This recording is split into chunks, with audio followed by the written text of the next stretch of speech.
سی پێنجێم ساڵ 29 ساڵ تێپەر دەبێت بەسەر کیمیابارانکردنی گوندەکانی عەسکەر و گۆبتەپەی ناوچەی قەڵاسێوکەی سەر بە قەزای چەمچەماڵ.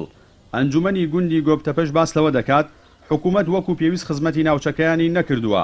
بەرپرسی ئەنجومەنی گۆبتەپەی کۆمەڵی ئیسلامیش دەپرسێت گەر لەم ساڵانەی دوایدا حکوومەت بە بیانووی قەیرانی داراییەوە خزمەتی ناوچەکەی نەکردبێت، ئایا لە ساڵانی پێشوودا چ بیانوویەکی هەبووە بۆ خزمەت نەکردنی کەسوکاری شەهیدانی ناوچەکە؟ خزمەت کراوە بەڵام نەکراوە، بەس لە قورسایی ئەو کارەساتیانە پێویستی خزمەت گوزارێکە. ئێستا گۆبتەپە مەڵبەندێکی گەورەی تەندروستی حەقی وایە مەڵبەندێکی گەورەی تەندروستی تیابێت، چونکە شوێنێکی تاتیزیە بنکەی تەندروستیەکەمان بچووکە. ئەوە سێ چوار ساڵە ئێمە لە یادی گوندی گۆبتەپە داوایەکەین، داوای مەڵبەندێکی تەندروستی گەورەیەکەین. بەپێی ئەو حەزمە گەورەی کەوا ئێمە خاوەنی نزیکەی 400 شەهید و ئەنفالین، ئەو طموحی ئێمە هەمانە زۆر گەورەتر لەوەی کەوا حکوومەت بۆی کردوین. ئەوەی کە کراوە ئەگەر دەیەکی وەکو بەپێی یاسا دەیەکی دەماڵی 500 ماڵیش بێ مەکتەب و خەستەخانەوەوانەی بۆ ئەکرێ، حکوومەت ناتوانێت مەعاش و موچەی کەسوکاری شەهیدان دابین کە ئینجا چ جاوی تۆ داوای شتیکەی لێ بکەیت، ناتوانانی داوای لێ بکەیت.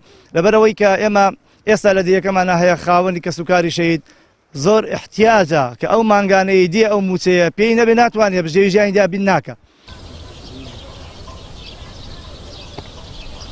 ئەندامێکی دەستەی بەڕێوەبردننی یادی 29 ساڵی کیمیابارانکردنی گۆبتەپەش باس لەوە دەکات لەم ساڵدا یادکردنەوەکە لەلایەن خەڵکی گوندی گۆبتەپە بەڕێوە دەچێت و دوور لە دەستی حیزب دەبێت.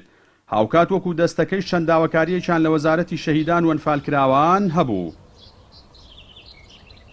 یاد ئەکرێتەوە هەر وەکو ساڵان ئێمە خۆمان سەرپەرشتەکەین وەکو کەسوکاری شەهیدان و ئەنفالکراوان، بەڵام بە هاوکاری دەستگای شەهیدان ئەم ساڵ هاتوونتە سەرخەت و ئەوان هاوکاریمانەکەن وەکو خەڵکی کەسوکاری شەهید و ئەنفال هیچ کەسێک دینی ئەوەیتیانێ وەکو حیزب دەسیتیابێ نەخێر دەستی حیزبیتیانێ وەکو کەسوکاری شەهید و ئەنفالکراوان بۆ خۆمان هەڵساین پێوەی.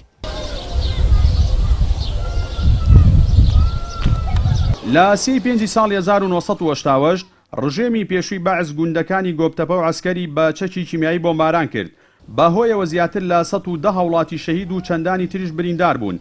بەهۆی کاریگەری ئەو چەکەشەوە چەندین هاوڵاتی لەم ساڵانەی دواییدا گیانیان لەدەستداوە و چەندانی تریش لە چاوەڕوانی مەرگدا ژیانیان دەگوزارێنن.